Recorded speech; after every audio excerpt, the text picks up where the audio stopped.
এই যে রেখার মুখে দাগ টাগ হেনা ও রেখা বলেছে যে উত্তম যেদিন মিছিল করে আসে সেই দিন ওকে মেরেছে। তা সেদিন তো ওর মুখে এইসব কোনো দাগ টাগ কোনো কিছু ছিল না, তো ফ্রেশ ছিল। মিছিলটা যে স্টার্ট করি সেই মিছিলের শুরুতে ও ঝাঁটা নিয়ে দাঁড়িয়ে আছে, একদম শুরুতে ঝাঁটা নিয়ে দাঁড়িয়ে আছে, একদম ফ্রেশ মুখ, কোনো দাগ বলতে কিচ্ছু নেই।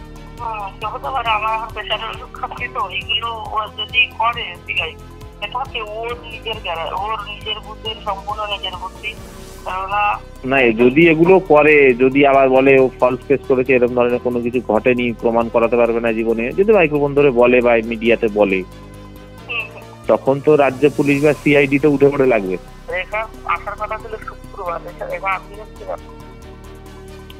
আরে কত রেকর্ড নিবি? শুভঙ্কর আমাকে মার্ডার করতেও বলেছিল, ঠিক আছে? আন্দোলনের শুরুতে শুভঙ্কর বলেছিল যে সুজাদা কলা গাছ যদি কেটে ফেলতে হয় তাহলে কেটে দাও, ও দাদা বলে দিয়েছে, ঠিক আছে? শুভঙ্কর আমাকে বলেছিল আন্দোলনের শুরুতেই, যেদিন ও আমাকে নাম্বার দেয়, বলছে কলা গাছ যদি কেটে দিতে হয় তো কেটে দাও।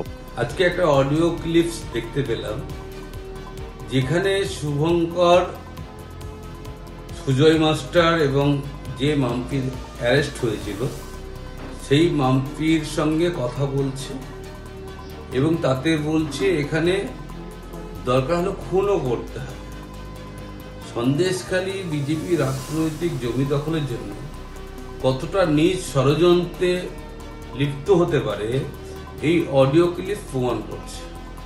দ্বিতীয় কথা হচ্ছে সন্দেশখালী যে আন্দোলন ছিল সেই আন্দোলনের মুখ ছিল রেখাপাত্র, যে রেখাপাত্রের মুখে কালে দাগ ছিল সেই দাগটাও নাকি নাটকীয়ভাবে তৈরি করা।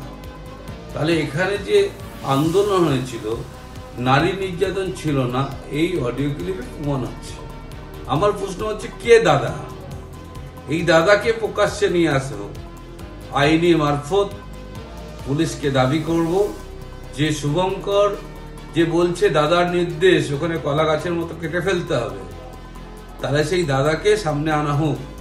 সেই দাদা বিজেপির কোনো বড় লিডার হতে পারে, শুভেন্দু অধিকারী হতে পারে বা অন্য কেউ হতে পারে, তাহলে সেই দাদাকে সামনে নিয়ে আসা হোক, এটা আমার দাবি।